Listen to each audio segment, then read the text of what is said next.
Hey, welcome everybody. I think the people joining has slowed down. Oh, I say that just as one more person joins. Welcome. If someone else could, on the co-hosting side, could let people in. And Jillian, give me a thumbs up when we're good to go on the live stream. Cool. All right. Thank you so much for joining, folks. We are also live streaming this meeting on YouTube. So if you have friends or family who are Zoom adverse, do let them know. They can check it out there.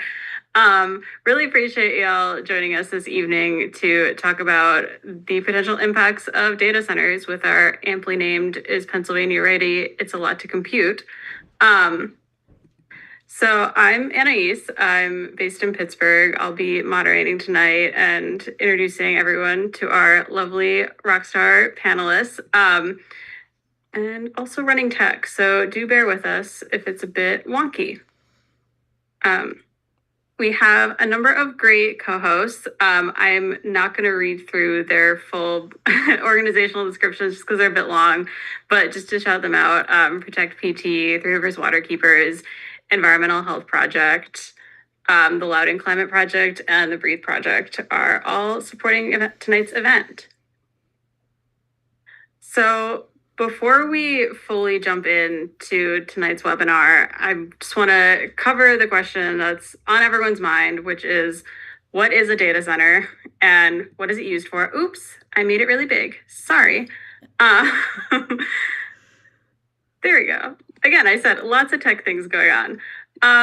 So just to kind of cover the very broad basics of what we're going to be diving into tonight, data centers, the most important thing to remember is data centers are the latest scheme by big tech and big oil. They can come in a variety of shapes and sizes, but there are growing concerns about the giant warehouses, like the one you see on screen here, that house computer servers and chips that power technologies. These data centers run 24/7, largely without any humans on site, and they can either connect to the grid or generate power on site. And we're going to talk about the impacts of both of those tonight. So as we're all gathered here on Zoom, well, anytime we're using the cloud, we're likely accessing information stored in a data center. The boom in this data center build out isn't to serve us. Data centers typically serve governments and other enterprise clients, aka big business, like the military, big oil, AI companies, and cryptocurrencies.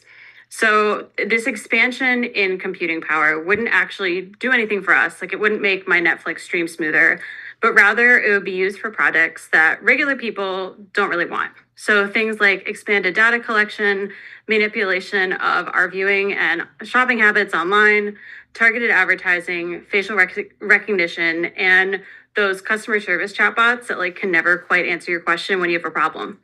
So right now, the US holds the largest data center market in the world. We have 60% of the installed data center capacity, but we are also looking at, again, a build out across the US, particularly in Pennsylvania. So tonight we're going to dive more into what those impacts are now that we have a little bit of an understanding of what a data center actually is. Oops. There we go. So tonight's speakers, again, I'm Anais, the moderator. We'll be hearing from Chris Tandy, who is the president and co-founder of the Loudoun Climate Project, about experiences in existing data center development. Jillian Graber, the executive director of Protect PT. Sean O'Leary, senior researcher at the Ohio River Valley Institute. Hannah Hoffman, projects coordinator at Three Rivers Waterkeepers. Erin Makatura, the project coordinator for Appalachia in the Environmental Health Project, and Lauren Posey, the environmental policy advocate at Protect PT. I saw a question already. I realize I neglected to do the comment thing, which is, as we are in meeting format and not webinar format, please do drop your questions in the chat, and Sarah will be collecting them and we'll be answering them at the end, just so we have time to get through all the speakers. And I'm sure we will have a lot of questions. So again, feel free to drop them as speakers are going through their presentations, but we will be addressing them at the end. Also, for accessibility, at the bottom of your screen, there should be the option to turn on closed captioning. If you are unsure how to do that, you can shoot me a message. It should be under more, and then there will be captions, the CC in a square box. Pause for if anyone has any problems with that. Cool. So yes, tonight's agenda will be hearing the experience of folks in Virginia, talking about how data centers equal fracking impacts, the economic impacts, and especially a power plant expansion, water impacts, health impacts, local ordinances, and then we'll be getting to y'all's questions. So to kick it off, I'll pass it over to Chris to talk about the Virginia experience. Wonderful.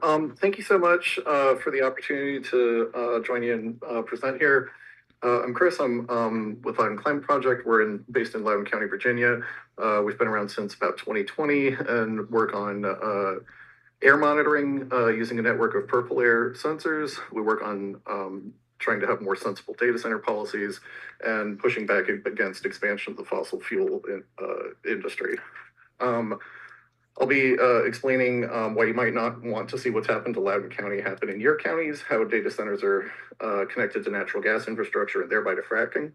And I'll be going through some of this pretty quickly because other speakers are going to cover a lot of these things in more depth later. So this map that you see on the left shows existing data centers in blue and planned ones in the pinkish purple color in Loudoun County. I've lived in Loudoun County pretty much my entire life, and this has pretty much all been built in the last 25 to 30 years. We have roughly 200 already, and another 100 or more on the way. Within this area that you see, there's pretty much every other land use you can think of. There's schools, there's residential neighborhoods, there's retail, there's houses of worship, other industrial, and of course we have Dulles Airport. At one corner of it is Leesburg, sort of the top corner, and the bottom right corner is Sterling, both of which contain EJ tracts based on the census data, environmental justice areas.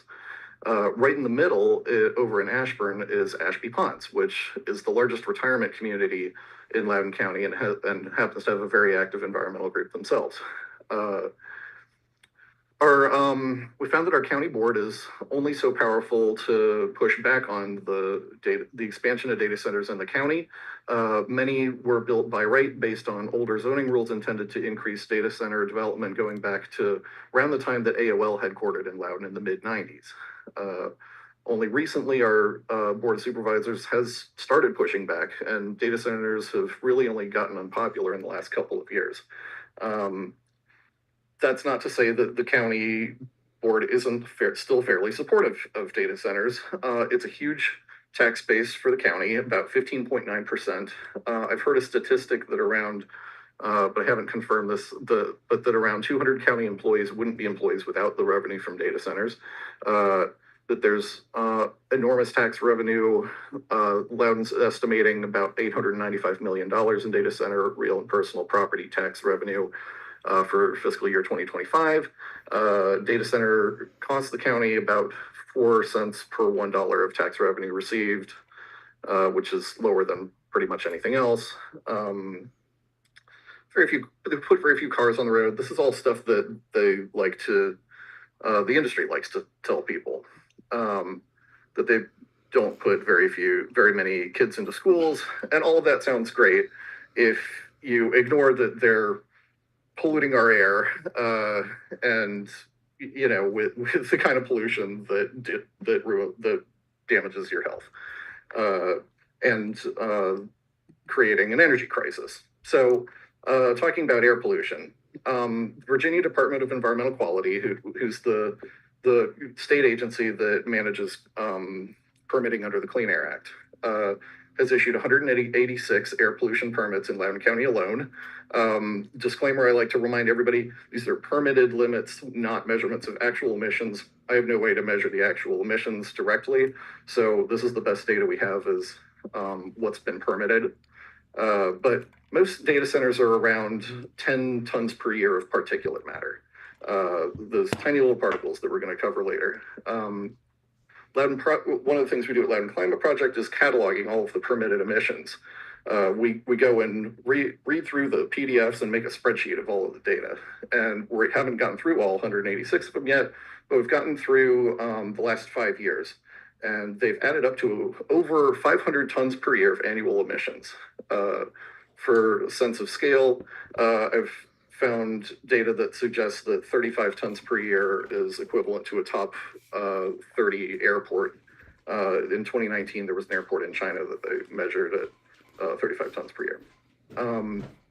Also, to other types of pollution, 5,580 tons of nitrogen oxides per year has already been permitted, 2,589 tons per year of carbon monoxide, 691 tons per year of volatile of VOCs. As far as I can tell from communicating with DEQ, a county would have to be in a non-attainment zone under the Clean Air Act for them to stop issuing permits. They'd be in the EPA Green Book of non-attainment areas. Or put another way, Virginia doesn't seem to be trying to reduce air pollution any more than federal law requires. DEQ is doing a 3-year study of localized air pollution impacts on data centers, but is approving more permits while that's going on. 10 of them so far this year already. Lastly, on DEQ, they considered a variance in 2023 that would have allowed data centers to run their backup generators as much as needed because of the lack of energy supply. These are largely diesel generators, tier 2 as opposed to tier 4, where tier 4, the pollution standards are higher, they pollute less. We're on the PJM grid, and we have these 3 very controversial energy lines being built into the county. Those have thankfully gotten Western Loudon more involved, but it's a little bit like trying to put toothpaste back in a tube because the lines are going to be built. The county doesn't have any authority on the matter. It's handled by the State Corporation Commission. Electric rates for residential customers are expected to double in the next 5 years. That's based on the Dominion IRP, Dominion being the largest energy provider in Virginia, even as data centers get a bulk buying discount for their energy bills. So because of this energy crisis that data centers have created, some of them are now turning to natural gas for baseload energy, for non-backup. We have the first such data center, at least in Loudon, and it's in Sterling, and it's permitted at 56.51 tons per year of particulates. Remember, just a reminder, 35 tons per year is a top 30 airport.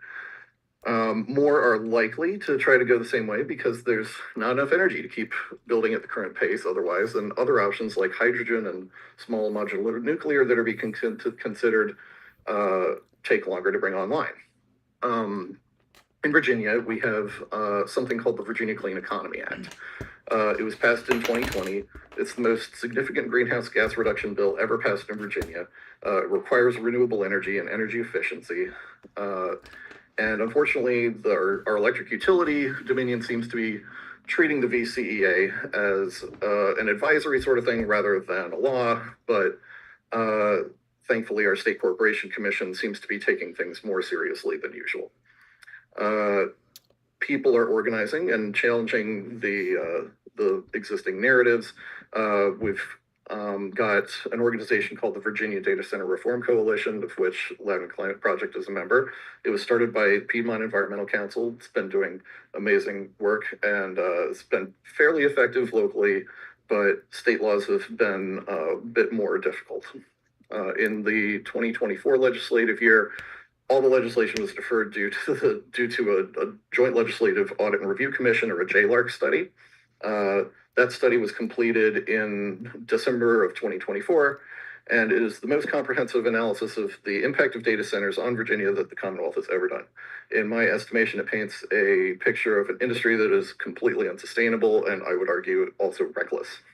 2025 session only managed to pass a couple of data center bills, which were unfortunately vetoed by our governor, and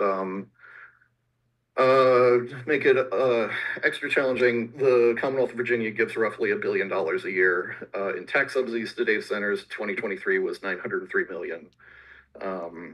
and I'm guessing for 2024 we'll find that it was over 1 billion. If you go to the next slide, please. Okay, so this is, I'm going to try to sort of connect the dots between fracking and natural gas here, or data centers and fracking. Data centers are requiring so much energy that it's really reached a crisis point.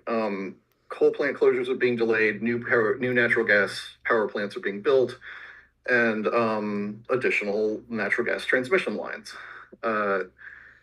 Companies that build these natural gas transmission lines have media and PR strategies, of course, and we saw that on the Mountain Valley Pipeline, which was one that my organization got involved in trying to stop. Unfortunately, it got finished, it was completed, and it is now in service.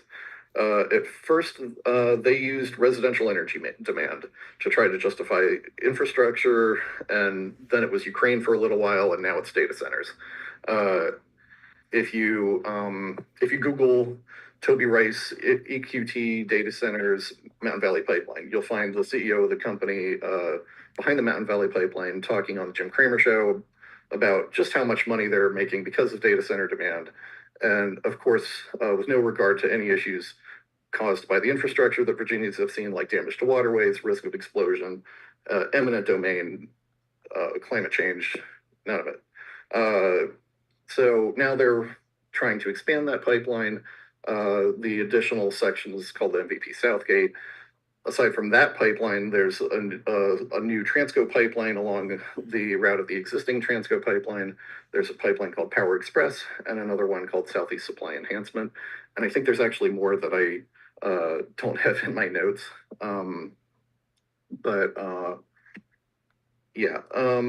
There's a new natural gas powered plant in the works for Chesterfield, Virginia. And I think this one is probably kind of a test project to see if they can get a new natural gas-based energy plant built, even though some would say it doesn't comply with the Virginia Clean Economy Act. If this one does get built and the State Corporation Commission doesn't stop it, they'll probably build several more. And lastly, this doesn't affect Virginia as much as it does some of the surrounding states, but on coal plant closures that are being delayed because of the data center energy demand on the grid, there's some first energy plants in West Virginia, the Harrison plant and the Fort Martin plant, and then there's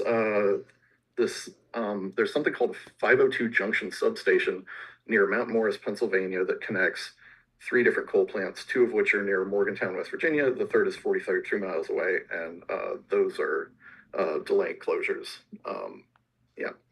And that's my section. Thank you very much.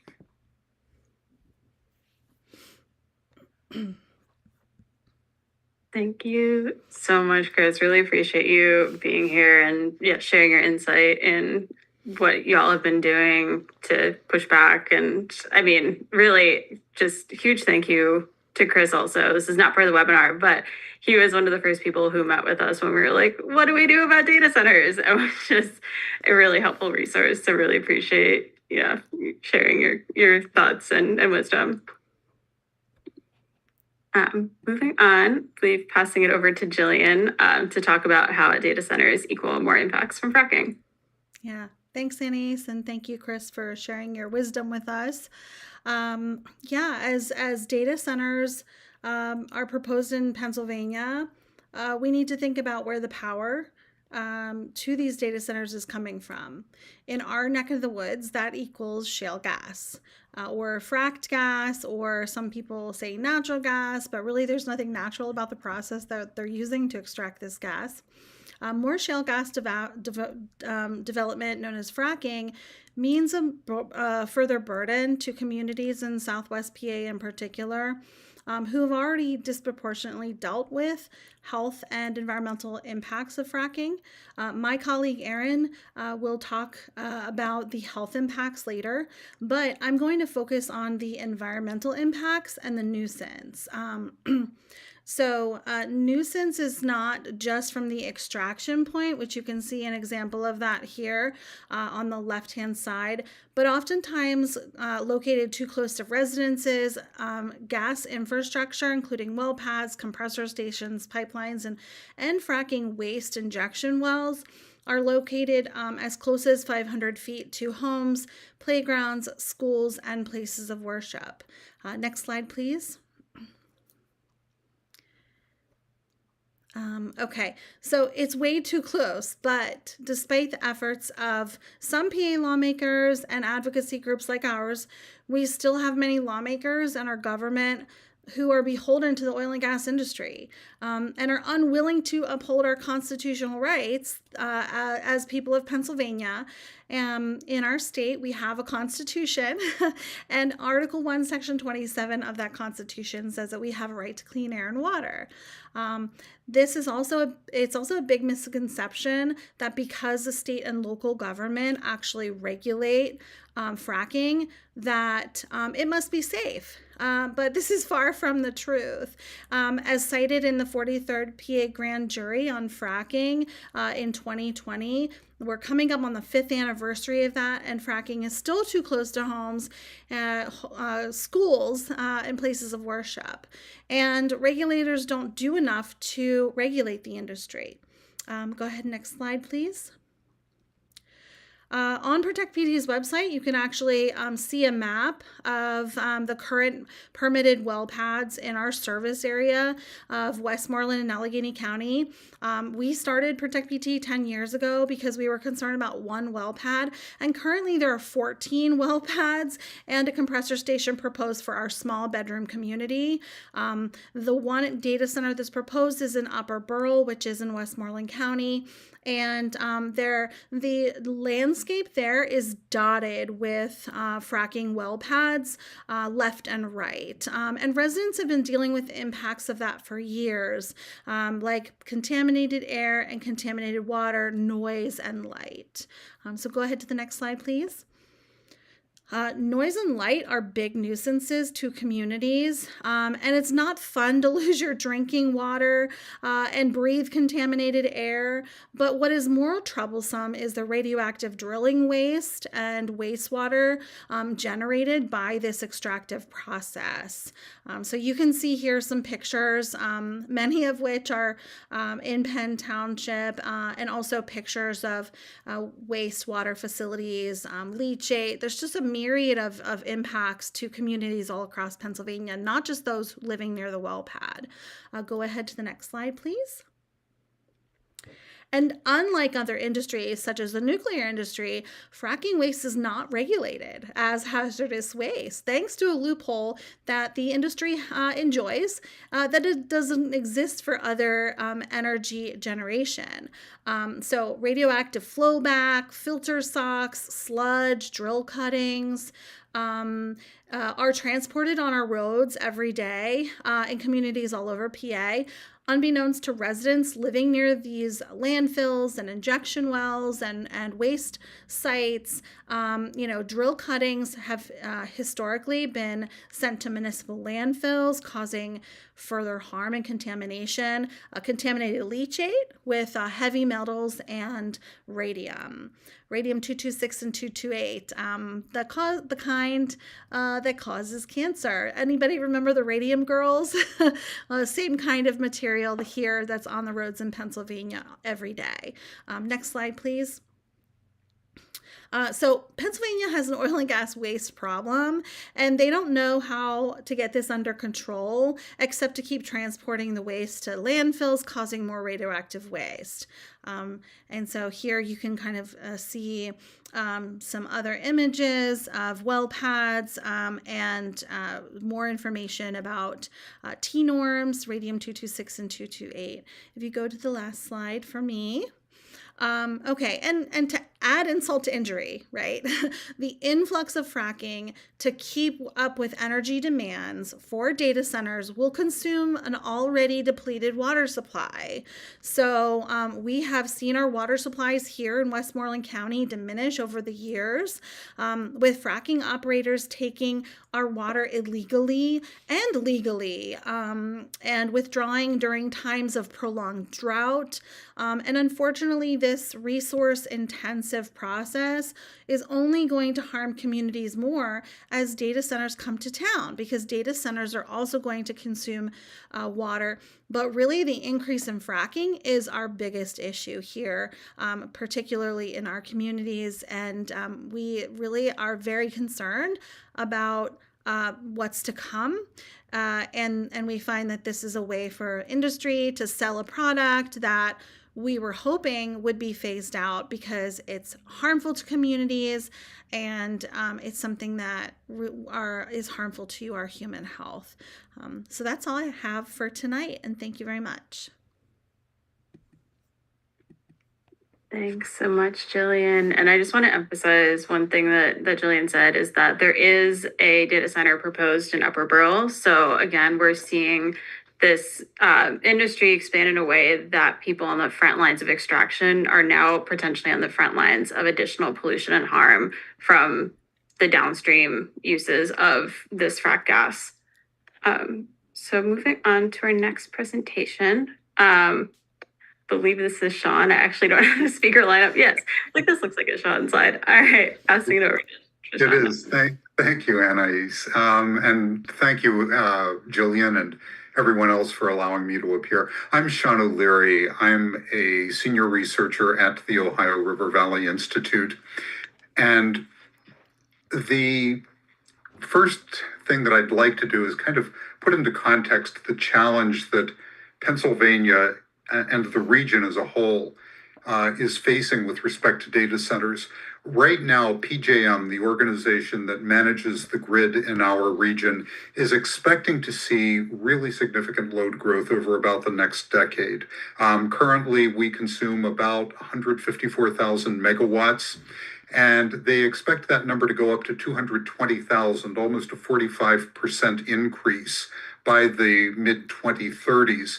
And at the same time that they're expecting this load growth, about 2/3 of which they expect to come from data centers, they also will have to replace a lot of existing power plants that are getting older and that are going to retire. And so the situation that we're facing is that PJM is going to have to replace probably or construct from the ground up about 90 megawatts of power. To put that in context, in Westmoreland County, you have the Tenaska power plant.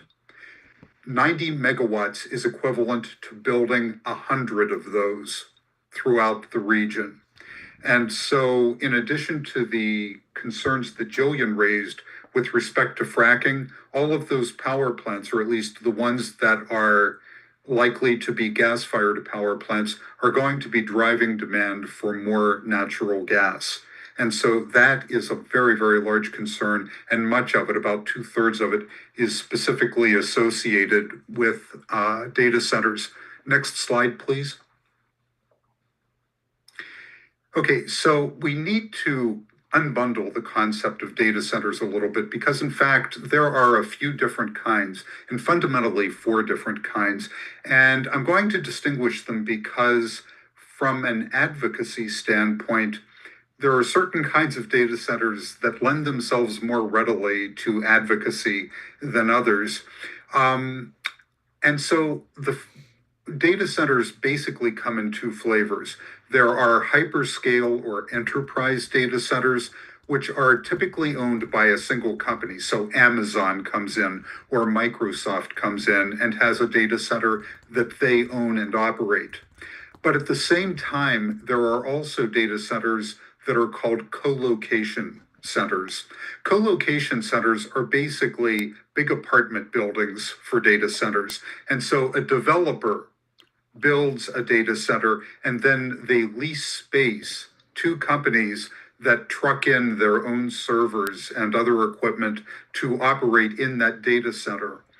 And the significant difference between those two kinds of data centers is that co-location centers need to find capital in order to build the data center to begin with. Then, after finding capital, they also need to find tenants to pay.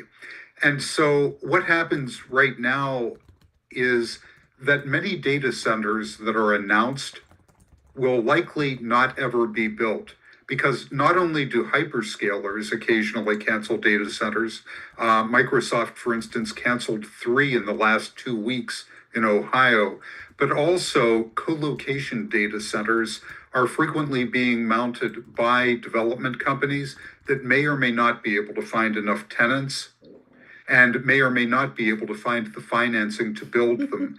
And so I just want us to understand that data centers can be effectively opposed. The second distinction that I want to draw is between utility-powered data centers and self-powered ones. Because when we have one of our local utilities involved, that opens new avenues for advocacy.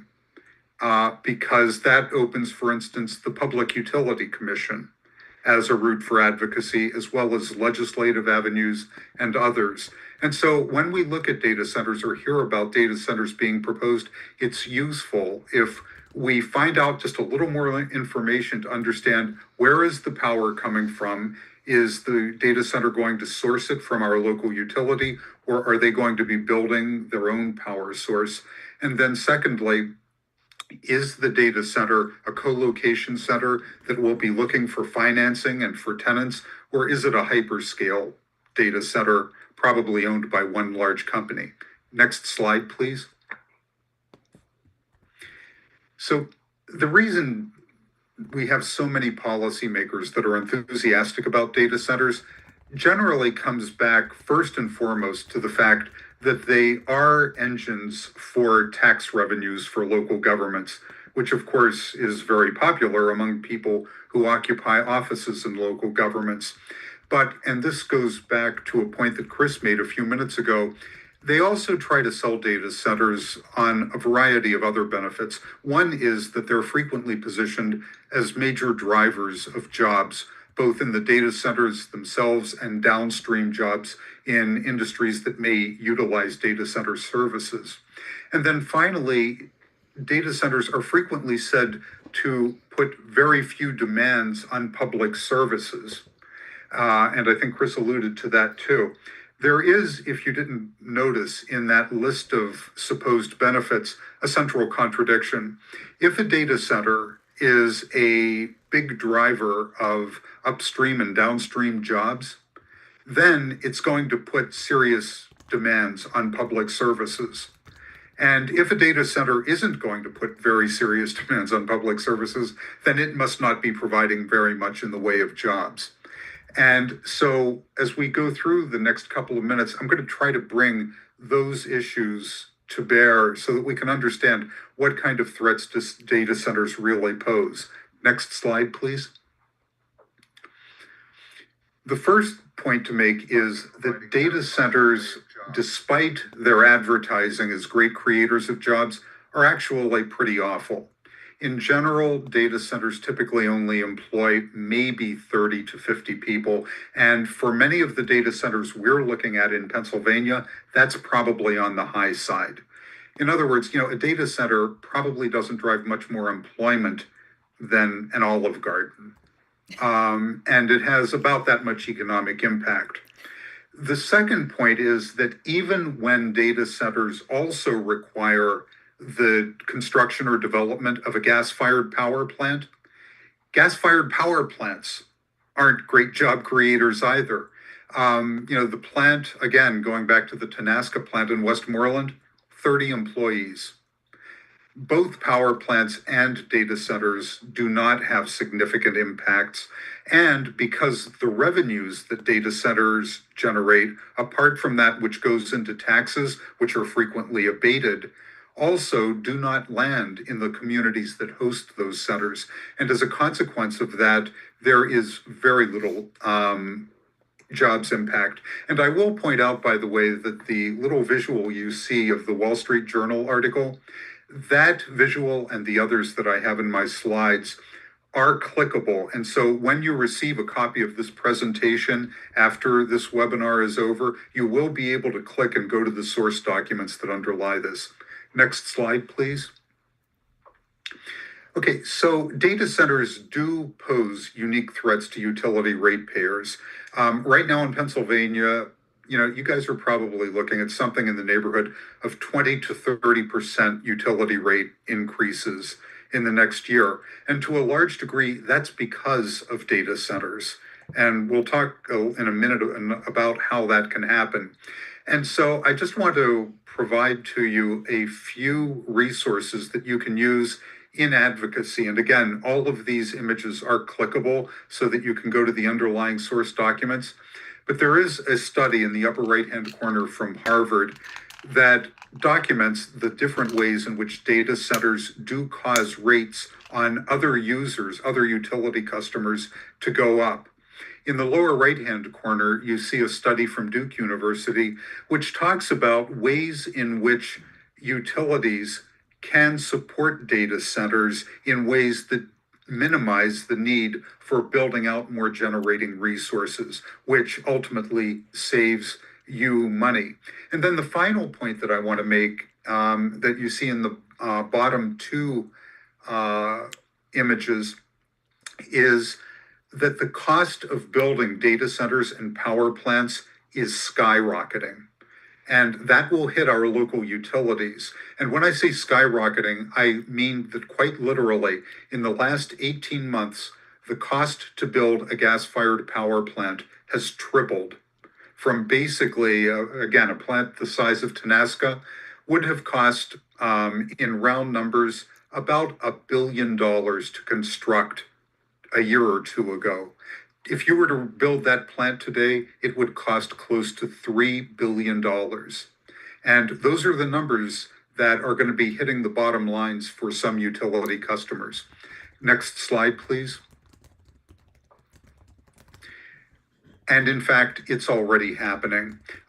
Just a couple of weeks ago, Monitoring Analytics, the company that works for PJM, the organization that manages the grid in our region, conducted a study which found that the mere expectation of data centers is causing costs in the PJM market to rise to the point that already ratepayers in the PJM region are on the hook for an additional $9.3 billion in costs in the coming year. And that's before data centers, by and large, have even been built. And so it's already hitting our rates. And in a separate conversation, if anyone would like to, we can talk about why data center costs are impacting our rates the way they are, and rather than having data centers pay entirely for their own power. Next slide, please. And so finally, I just want to emphasize the data centers are vulnerable. They can be opposed.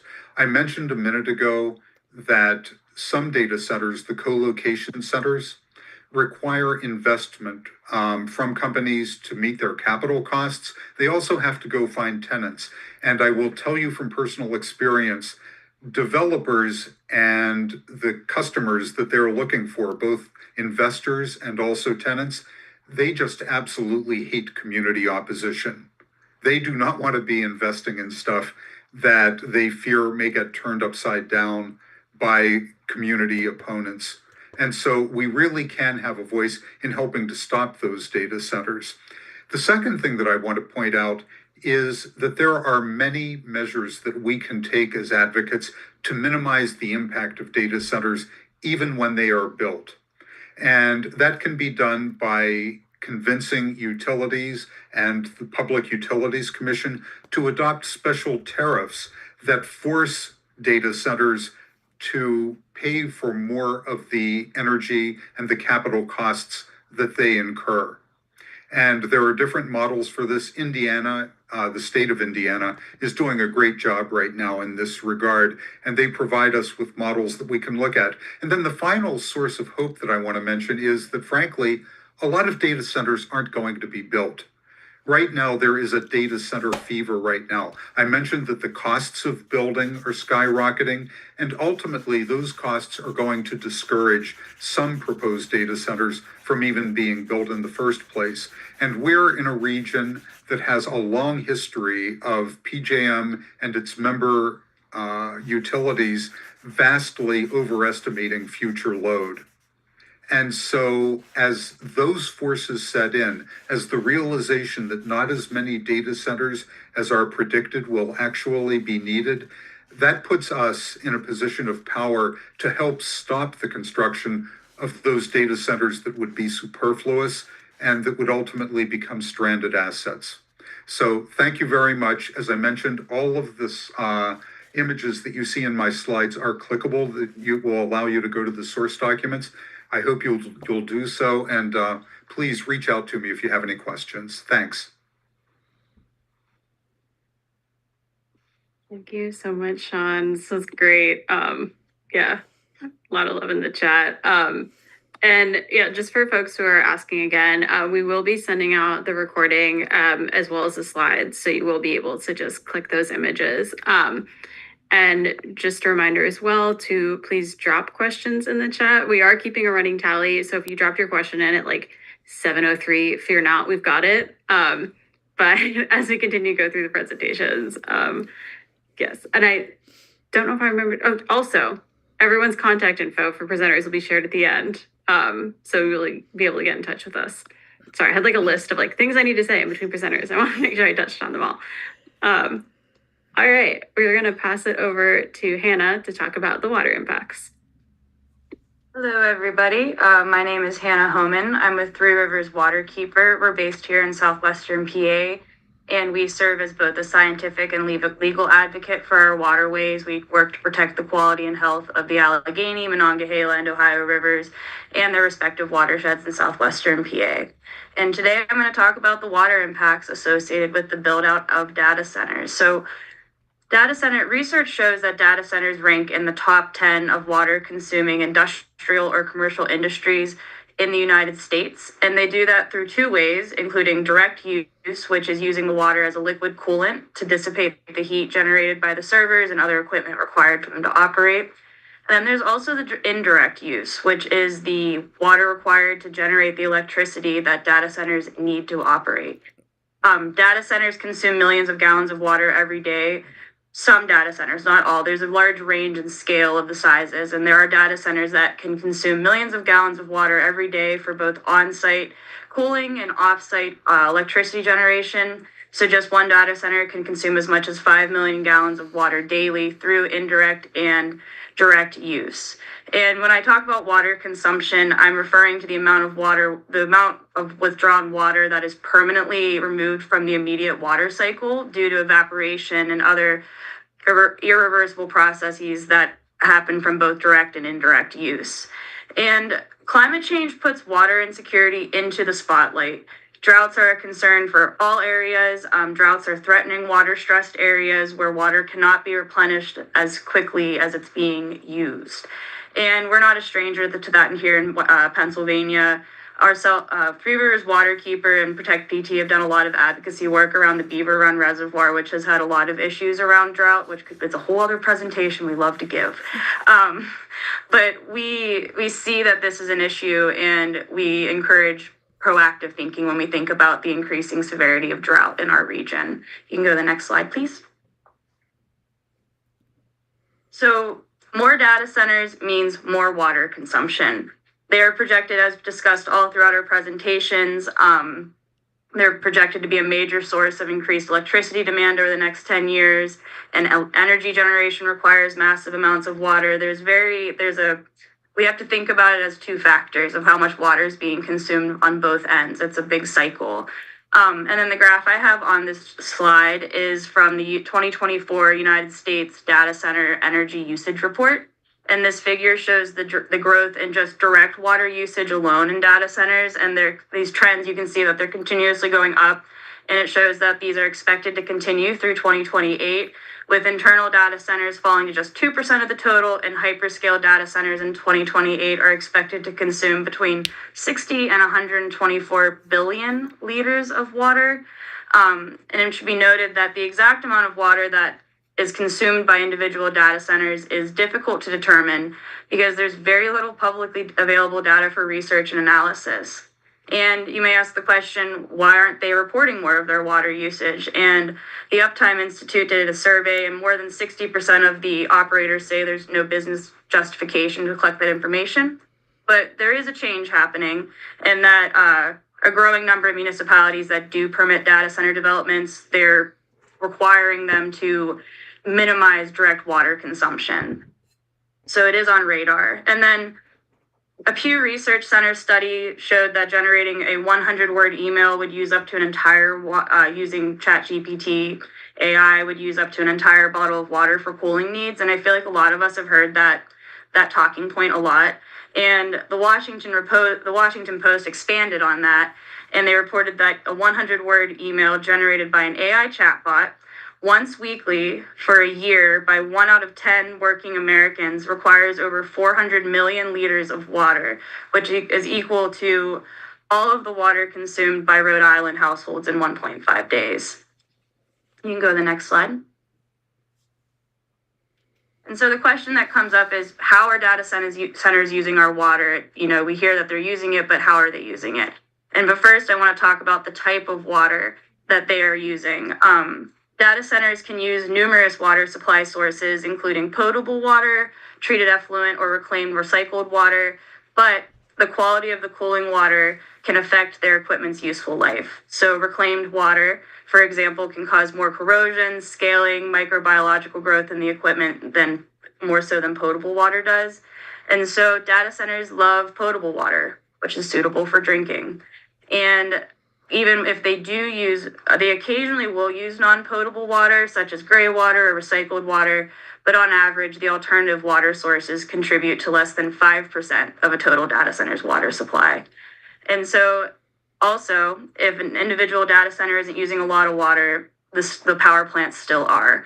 The 2024 United States Data Center Energy Usage Report stated that U.S. data centers consumed approximately 176 terawatt hours in 2023, and the total indirect water footprint of U.S. data centers is nearly 800 billion liters of water, which is attributed to the water consumed indirectly through electricity generation. And so while the data centers directly use a lot of water, the energy generation uses even more. We can go to the next slide. And so how are they using our water? They're using it for cooling, which is the direct use. So that's being used for their on-site cooling systems, which comprise of cooling towers, chillers, pumps, pipes, heat exchangers, condensers, computer room, air handling units. And the question that comes up is, well, what happens when they're done with it? And so these water-based cooling systems, once it's used to cool the centers, there's several outcomes that are possible depending on their cooling system design and environmental regulations within where they're doing their operations. And so in some systems, they will recirculate and reuse their water after absorbing the heat from the data center. The warm water is cooled down again through various methods, such as cooling towers and heat exchangers and reused. Then there's also discharge. Some cooling systems will discharge the used water as industrial wastewater into a wastewater treatment facility or into a river, lake, ocean, in our case, rivers. This discharge, however, they do regulate it based on the temperature of the water that comes into the waterway, but high temperatures of water can have extreme negative impacts to the local ecosystems. And then there's also evaporative cooling. So a portion of the water does evaporate when they are doing evaporative cooling. And so while it's efficient for them, it does result in water loss. And then I have an illustration on the slide that kind of just illustrates an idea of what they're cooling and all of their things that they're using for their operations. And we can go to my next slide. And so I just wanted to kind of give my long overview of, we need to look at this and consider water scarcity as an immediate problem and not a future problem. There's many Western states that are dealing with data centers that do have to deal with a lot more water scarcity. And this, talking about this now and thinking about this gives us the opportunity to be proactive and not as reactive in protecting our water resources. They're using a lot of water through direct and indirect consumption. And you can see on this figure that I have on the slide that this is a study that was done in 2016, because it's hard to find a lot of research on the water. But for a typical 100 megawatt data center, it translates to 1.1 million gallons of water per day. And you can see on this that it was forecast to continue using more water, but the electricity generation requires a substantial amount more water than the data center. And so we need to factor in all of the steps in the process that consume water for data centers to operate, because it's a really large footprint. And there are plenty of effects to our ecosystems, our air, our water, and I like to think about it very holistically. But that is all I have. So I thank you all. Thank you, Hannah. That was jarring, a little freaky, a little unnerving, but really important information. Really appreciate it. And yeah, again, to folks in the chat with questions, we see you, we hear you. We will get to you after the presentations. And I just want to remind folks with this information about like potential water scarcity caused by data centers. Again, what is driving this demand like isn't me, you, anyone on this webinar. It is like big business clients, AI, cryptocurrency, the military. So again, they're building this out using resources that should be serving the public good to serve private clients that are then profiting off of us, which makes it all more infuriating. So with that, I'll pass it over to Erin to talk about the health impacts. Hi all, my name is Erin McTora. I'm with the Environmental Health Project. We are a nonpartisan nonprofit public health organization that works to defend public health in the face of shale gas development. And as we've heard tonight, this technology is going to require a large scale increase in electrical demand. And there are serious health risks that are associated with that increased energy, the increased energy needs for this technology. So I'm going to be focusing on the hyperscale of data centers and the increased shale gas development, which is going to, as we kind of heard from Jillian, includes well pads, compressor stations, pipelines, the waste that is associated with that, as well as the increased usage of that shale gas development for those more and larger natural gas fired power plants that are used in order to meet that increased demand. So as you can see in this illustration right here, that is kind of looking at the radioactive element and how there are multiple routes of exposure that can affect our health throughout this throughout the life cycle of shale gas development. So we can move to the next slide. So focusing in on fracking, for those that don't know, fracking is a technique that involves fracturing formations of bedrock with pressurized liquid. So this process involves high pressure injection of fracking fluids, which is going to be water, silica, and a bunch of other things into a wellbore to create cracks and actually fracture deep rock formations like the Marcellus Shale in this area of the country to release gas and extract it to the surface. Through that process, we have multiple different stages, including well pad development, where you're going to have construction of roads, which can increase that particulate matter. We have prep for the hydraulic fracturing, where after the drilling, where they're actually injecting those fluids. We have the wastewater coming back out, which can have some of those VOCs that are coming out, which is in the production phase of shale gas development, as well as transportation with, again, some diesel transportation, and then transferring that waste out from the fracking pads. So each part of that process, there are a variety of points of emission. So as you can see, through all of those different stages, we have air emission with particulate matter, different VOCs or volatile organic compounds, Those can include HAPs, or hazardous air pollutants, the diesel emissions from the trucks, silica dust or sand, which is actually used with that fracking fluid, because once they inject it into the wellbore, that actually helps keep those fractures open in order to extract more shale gas. And during this process, we have water contamination as well that can come up. That includes fracking chemicals such as methanol, ethylene glycol, and biocides that can leach into groundwater, because when they are fracturing, sometimes that can leach into wells, because wells are very common in southwestern Pennsylvania still. And then we also have wastewater containing radioactive materials like we heard about. That can include gases and metals that could be improperly handled. They could be spilled on roadways and discharged near surface waters, or injected near groundwaters, where again, drinking wells will come from, or drinking wells will be present. Next slide. The other part of this, again, is going to be the end use, as we talked about with those gas-fired power plants. With those, we see different air emissions. Again, we're seeing particulate matter, those nitrogen oxides or NOx, sulfur oxides or SOx, carbon monoxide, volatile organic compounds. There's sulfuric acid mist, which has been seen in permits. And again, some of those hazardous air pollutants or HAPs, such as benzene, ethyl benzene, formaldehyde, toluene, and xylenes, or the BTEX chemicals.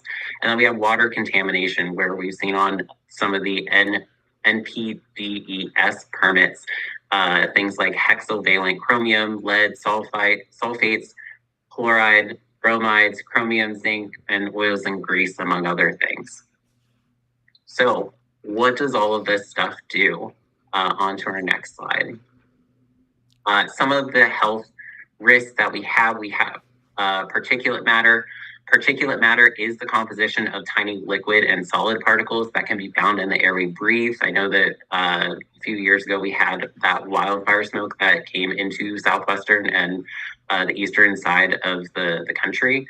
So that is a very extreme example of particulate matter, but it is something that we have all the time, and can come from a wide range of sources, such as wildfires, just dust, soot, smoke, diesel exhaust, flaring, which can happen on fracking sites, and many different other industrial processes. Just a truck going down the road can kick up some of that particulate matter, and that has real health concerns. So it can affect our respiratory system. The health concerns with PM 2.5, because these fine particles can enter deep into our lungs, it can eventually make its way into our bloodstream, and exposure to PM 2.5, particulate matter, or PM 2.5, may impair lung function, can aggravate asthma symptoms, cause irregular heartbeat, heart attacks, can lead to premature death in those with heart and lung disease, such as chronic obstructive pulmonary disease, or COPD. It can cause neurological issues with the transfer into the bloodstream, possibly causing headaches. It has been linked to cancer, as well as adverse birth outcomes, including low birth weight and preterm births. Next slide. One of the other common things that we saw between both fracking and power plants was volatile organic compounds, which are substances that evaporate at room temperature and can be found in industrial emissions, household products, and building materials. But some VOCs can come from biological sources. But some of the chemicals that we had seen that are of concern include benzene, toluene, ethyl benzene, and xylenes, or those BTEX chemicals, as well as other toxic hydrocarbons like formaldehyde. The health effects of VOCs can vary greatly according to what compound it is, which can range from being highly toxic to having no known effects. The health effects of VOCs will depend on the nature of the compound, the level of exposure, and how long you've been exposed, or the length of exposure. Long-term exposure to some VOCs can cause damage to the liver and kidneys and the central nervous system, whereas short-term exposure can cause eye and respiratory tract irritation, including aggravating asthma, headaches, dizziness, fatigue, allergic skin reactions, nausea, and maybe some memory impairment.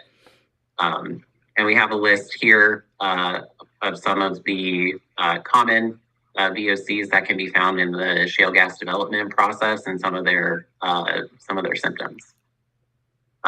Next slide, please. All right. So next, one of the pollutants that we did see were the nitrogen oxides, or NOx. Nitrogen dioxide is a common version of nitrogen oxides, and this is a group of highly reactive gases and is a major component to smog. So nitrogen dioxide is used as an indicator for all nitrogen oxides, and it's a common emissions from burning fossil fuels. So in that power plant process, it could come from vehicles and other industrial emissions, can come from diesel emissions, and other equipment that is used in the fracking and in this process. NOx emissions can react with other chemicals in the air and form particulate matter and ozone, and exposure can cause irritation to the eyes, nose, throat, and lungs.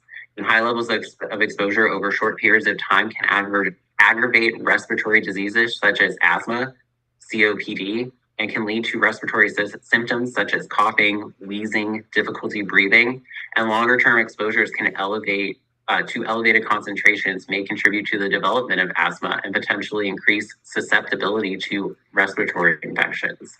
People with asthma, as well as children and those that are elderly, are generally at greater risk for those health effects as well. And then moving on to the next slide.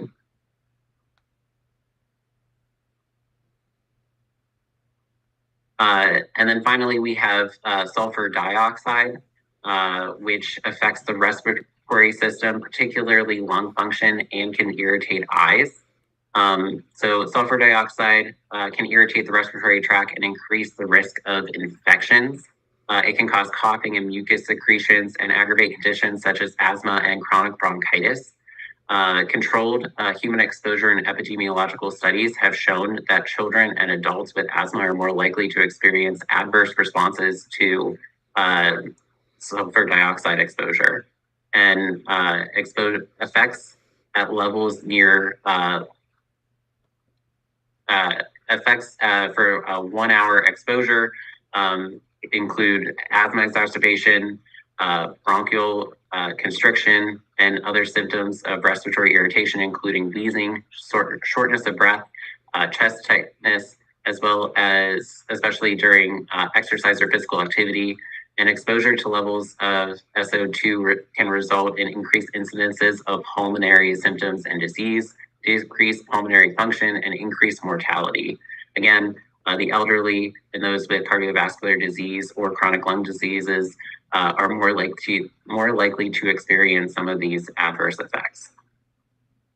And then next slide.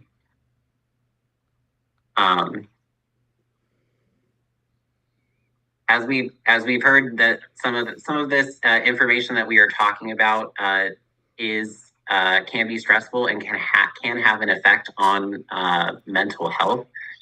We've talked about noise, light, vibrations that can accompany drilling and often last days or weeks. This is something that has also been described as noise pollution from data centers themselves. The increased usage of fuels, getting the fuel to meet these increased energy demands can have an effect on water and air quality, as well as increased truck traffic, and then uncertainty over the health of you and your family. These chronic and long-term stresses can weaken the immune system and lead to serious health problems. These health problems may include heart disease, strokes, cancer, heart attacks, backaches, and high blood pressure. In addition to that, stress may lead to feelings of just general irritability, anxiety, and just depression.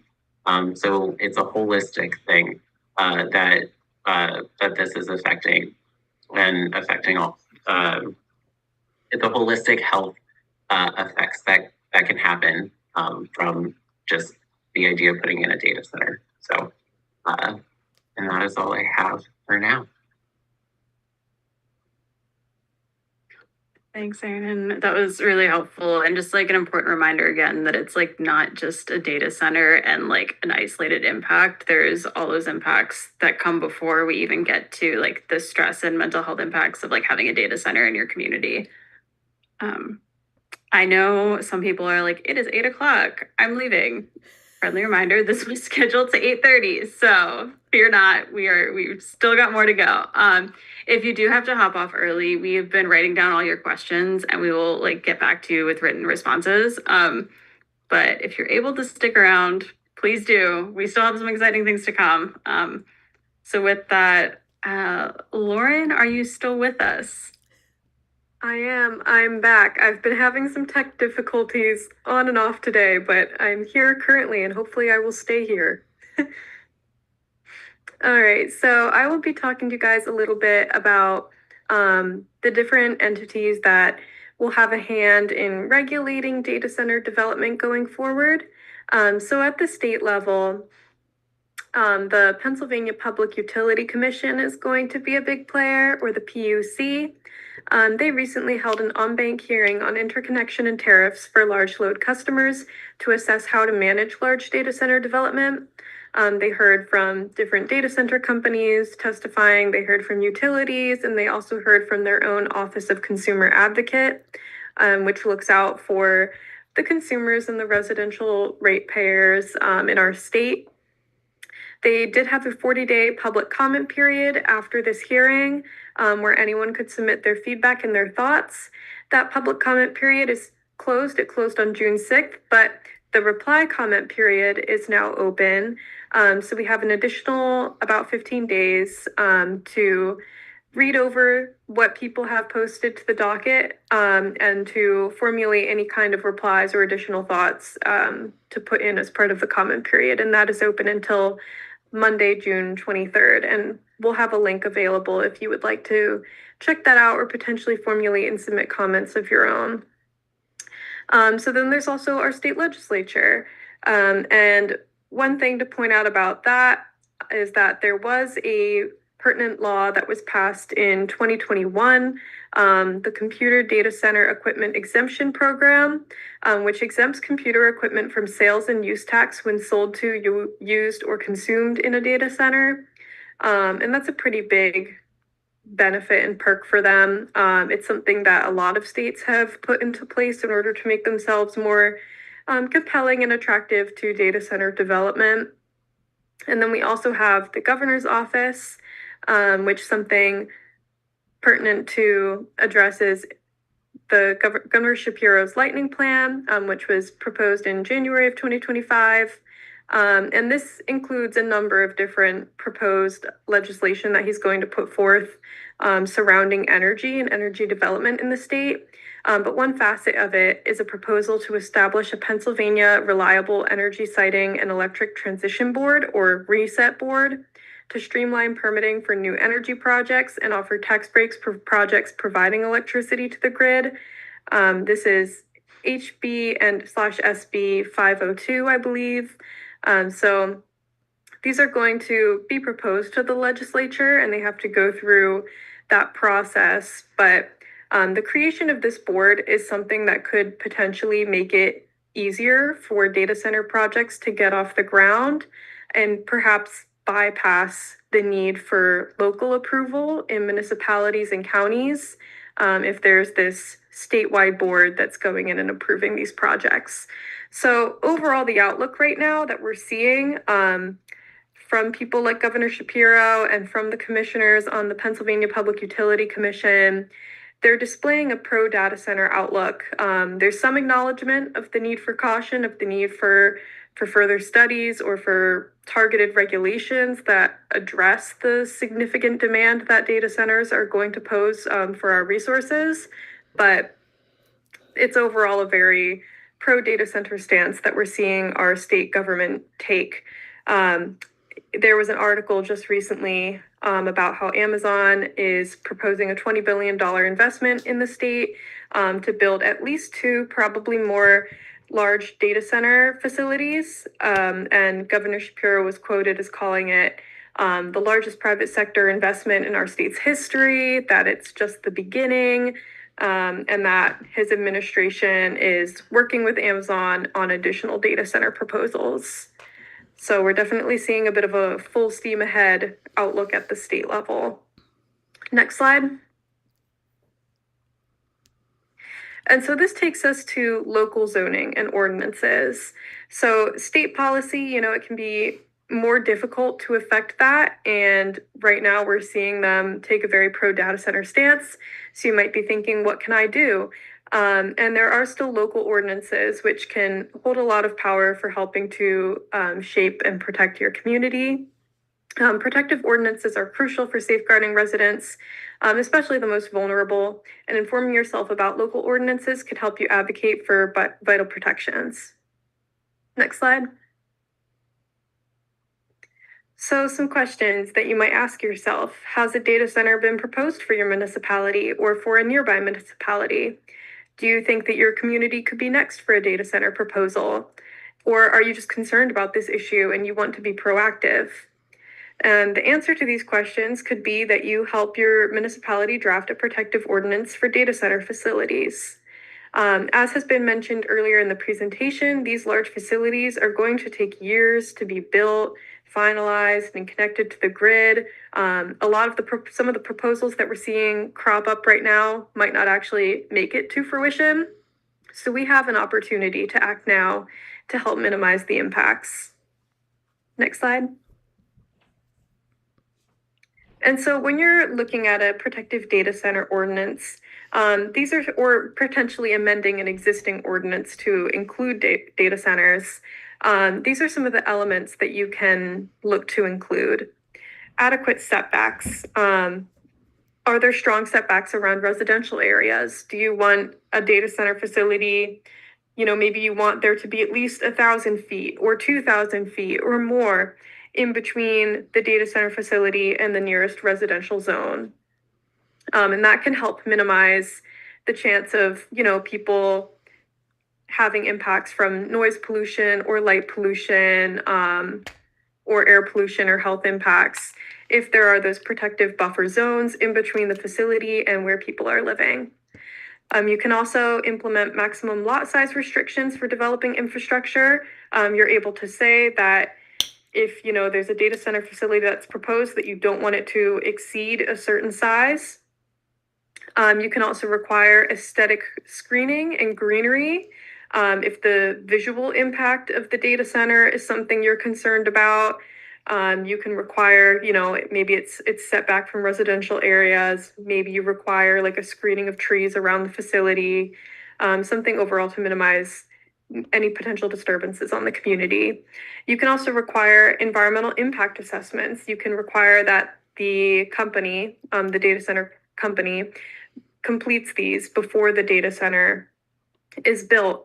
You can require economic impact assessments. You can require real-time monitoring for air, noise, and light pollution that will prove residents in the environment will be protected. You can also request estimates for the water use that the facility is going to require, and you can have a cap for that water use. It's also recommended, we recommend that you ask for their long-term development plan or a 10-year plan, so that you can see upfront what are their plans for this facility, because all too often a company, maybe they get approval to build their facility, they build it, and then a few years down the line, they're looking to expand. Maybe they're looking to add things on. They're looking to build additional facilities. And so it's good to know upfront, like, what are they planning on doing? Are they going to build one facility and it's one and done? Or are they planning to build one facility and then they're going to expand it and maybe add another building? And you want to know upfront what they're planning on doing in the future so that you can decide whether to accept the project based on like the full scope of the long-term impact. You can also require decommissioning, which means that if the company shuts down the facility or abandons the facility, or the facility is no longer operational, that the company is responsible for deconstructing that facility, and that's not a burden that ends up falling on the municipality where the abandoned or unused facility is located in. And you can also set penalties for non-compliance with these regulations. Next slide. And I think I'm going to pass it. I think Chris was going to talk about this slide, and then I'll hop back for the next one. Thanks. The thing with and I think someone asked a question about this. Like the Loudoun did more or less recently, pass this change to the zoning ordinance and the comprehensive plan that eliminates by right data center development. And the thing I just wanted to mention about this is that for years we were hearing from the Board of Supervisors that data centers were being built by right, and there was nothing that could be done about it. That it was old boards that set us up with this problem, and darn, just can't do anything, right? And then all of a sudden, they went and did this, and so I mean, I know laws vary from state to state, but it's worth looking into whether this can be done in your county. And that's kind of all I had on this one.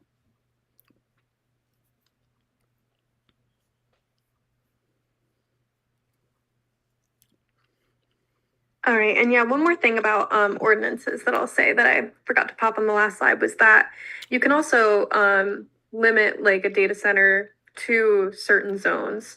That you can say we want this only in industrial zones, or maybe we want it in either industrial or business, but it doesn't have to go anywhere in your community. And as long as you're not, unfortunately, like Pennsylvania doesn't allow exclusionary zoning, so you can't make it impossible for them to build the data center in your community.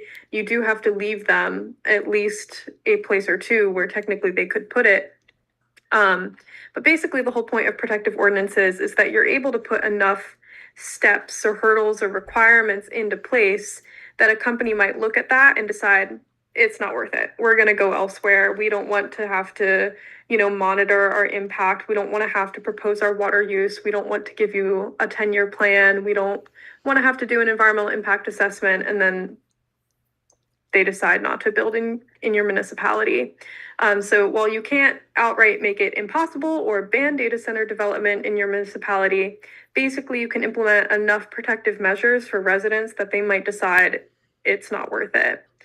So yeah, you're able to limit it to certain zones as long as the zones that you're limiting it to have a place where they could technically put it.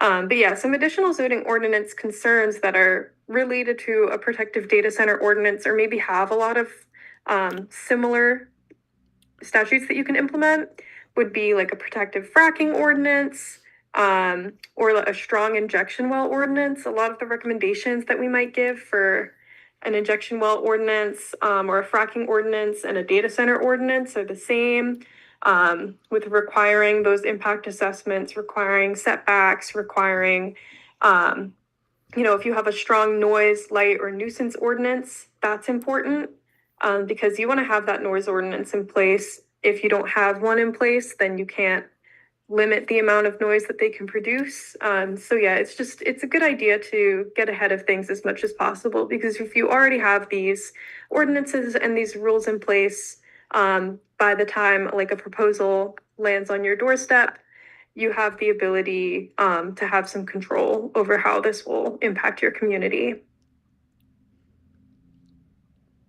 Next slide.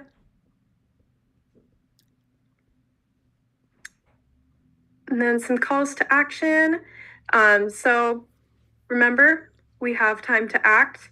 Stay vigilant in your community. Stay up to date with what's happening. I know it's a little crazy right now. It feels like every other day there's a new proposal popping up somewhere in the state. But we have time. These facilities are not going to appear overnight by any stretch of the imagination. And so first off, if you'd like to stay in the loop, we invite you to fill out this interest form, and maybe we can pop these links in the chat if somebody's able to do that so people can access them right away. And of course, they'll also be able to be accessed once we send out the slides to you all. But yeah, we do have an interest form that you can fill out so that you'll stay on our email list, so that if we have future updates or events or information for you all, you'll stay in the loop. You can also file reply comments to the PUC docket on data centers until Monday, June 23rd. We also have the link to the docket where you'll be able to see the comments that have been posted, read them, and then you just have to make an account in their system in order to upload your own document. You just have to upload a PDF, and it's a fairly simple process. And also, if you would just like to read them, you don't have to formulate a reply, but you're able to see what these companies are saying, sort of what talking points they're putting out there by reading through the docket. And then, of course, you can get engaged with your local municipality. You can start attending some planning commission meetings. You can contact your local municipal leaders and talk to them about this issue and propose creating a data centers ordinance or adding protections to an existing ordinance.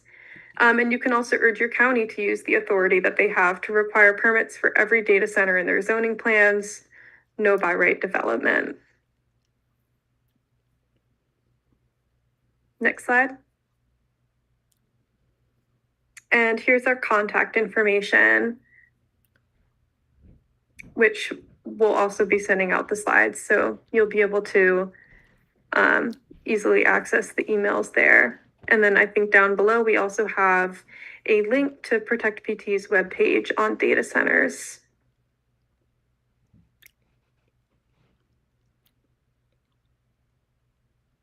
Yeah.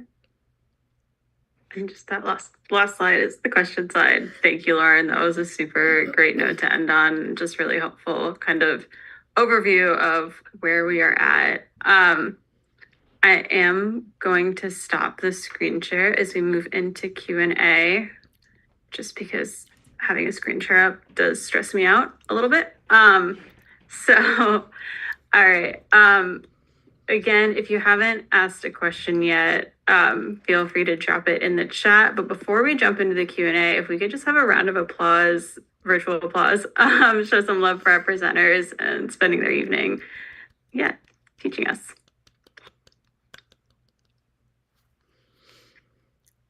And also like round of applause back to everyone who joined. Really appreciate it. Sorry, this sounds like I'm wrapping up, but I just want to also appreciate y'all for sticking around with us. And yeah, we will jump into questions. So the first question was actually, will you discuss the most restrictive zoning ordinance model? And I know, Jillian, you noted that you wanted to talk about this a little bit more into addition what Lauren said. Yeah, thanks, Anais. I think Lauren hit on some of the main points here.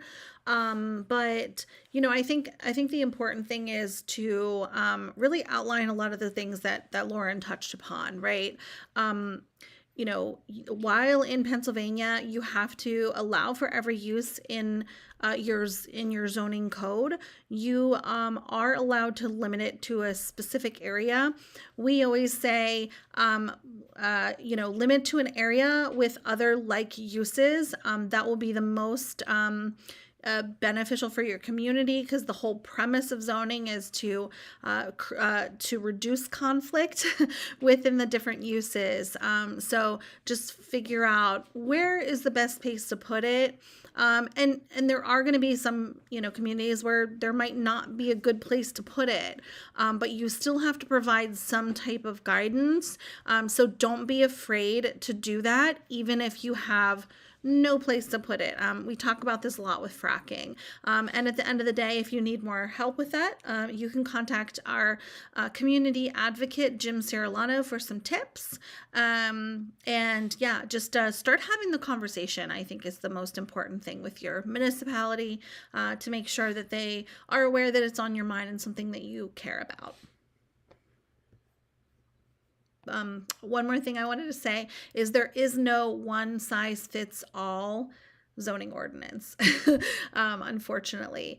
So every community is different and has its unique challenges, and every, zoning ordinance should be tailored to that community. Thank you, Jillian. Yeah, Jillian is a resident zoning expert, resident zoning warrior even. Anyone else want to add anything onto that question? All right. Next question is how to counteract the low constant noise and other noise impacts on the surrounding area. What is the lowest noise levels that can be requested?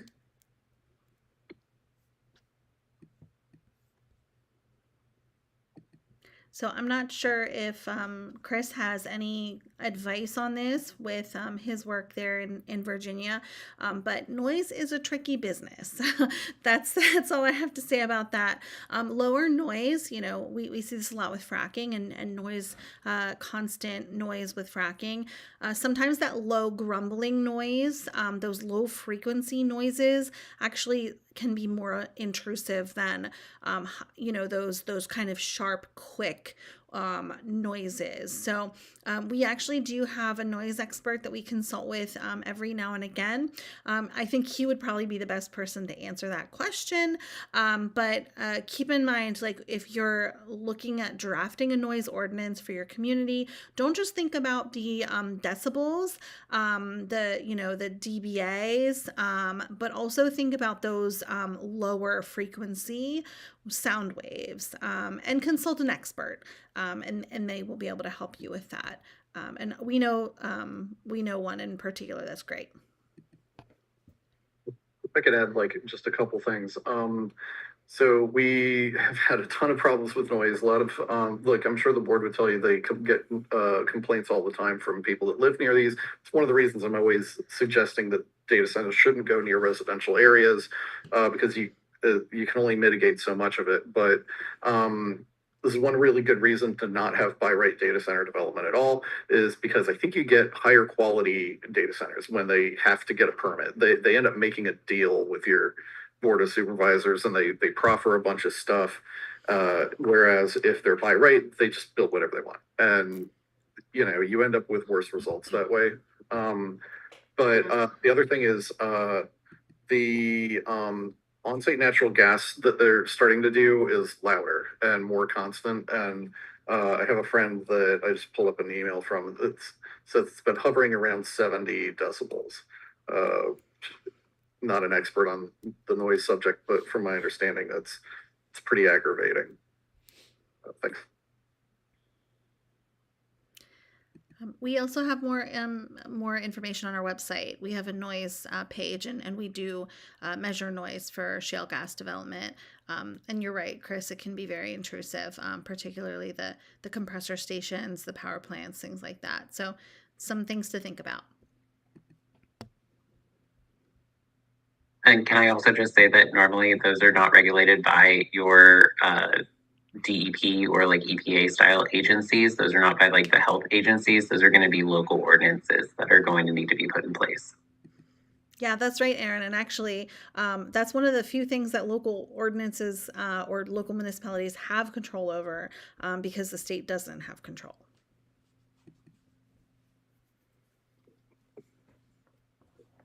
Thanks, y'all. I realize we kind of have the short question time, so I am gonna try and squeeze in like 2 more questions because we had so many. So, all right, we have a couple of questions. Again, just a reminder, folks, that the slides will be shared. So everything in there, you'll be able to like zoom in, click on it, spend your time engaging with it. There's a question. It was mentioned that data centers don't typically serve the public directly. I'm curious what role generative AI tools like ChatGPT and Google Gemini play in all this. I've heard a lot of commentary about those kinds of AI specifically. What do they contribute to the demand for these data centers?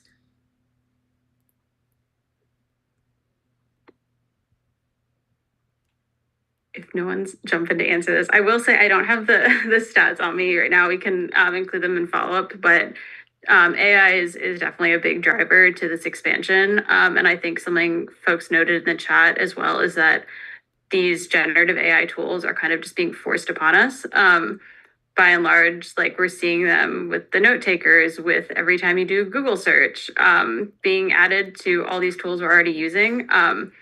And so it's again this kind of example of we're almost being forced to use these tools to drive this expansion, but they definitely are related. And again, there was another question also, people being like, how could I not use these things? Just a quick tip to folks, if you don't know already, you can add the -AI to the end of your Google search, and that will remove the AI kind of synopsis at the top. So if there's one concrete action item for tonight, we can all start doing that. Did anyone else want to add anything on the AI driven boom? Yeah, I can just add something briefly. AI is definitely a huge driver of the data center boom that we're seeing right now. It is responsible for a lot of the projected increase in data center demand and energy demand. And you might have heard this. There's this idea that we're in an AI race, and it's a race with China, and we need to win. And so there's definitely a lot of that driving this development. And there have been some pretty large and pretty heavily polluting data centers that have been built primarily for AI, especially I know the Grok AI chatbot from the company X. There's a very large data center down south that was built solely to power Grok. And they have these on-site gas-powered turbines there that are really heavily polluting the local community. So we're definitely seeing direct correlation between AI chatbox tools and data center development and pollution.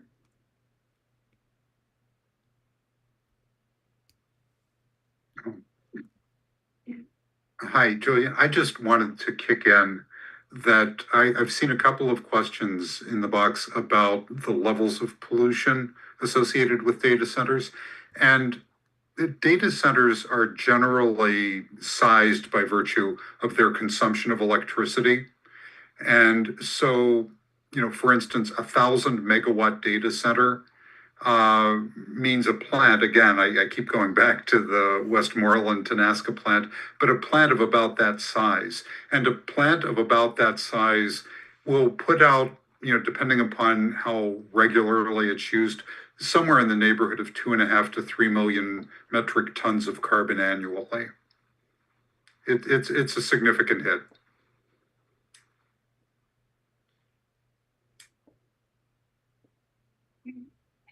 I said I was going to try and squeeze in 2 questions, but we're already 3 minutes over. Yes, I think we'll wrap it here because we have taken now an hour and a half of y'all's evenings. We should so appreciate it. Again, answers to all the other questions will be coming. And just really appreciate everyone being here. I think this was a really great reminder that, again, there's so much at stake, but there's so much to win, and we are very much able to do so. As many people pointed out, these things don't just pop up overnight. We have tools and knowledge from our past fights in Pennsylvania and from our comrades in other areas on how to push back here. And I'm really excited to keep building a larger movement against kind of data centers in Pennsylvania and bring in more folks and keep building. So again, if you want to get in touch with us, please reach out. We do have a coalition of folks who are meeting weekly to discuss kind of development in our communities. And so if you've seen something in your community and you want to learn more, we'd love to connect. Thank you all so much for being here. Sorry, I don't have cool outro music in the same way I had fun intro music. Bye, everyone. Thank you. Thanks. Have a good evening.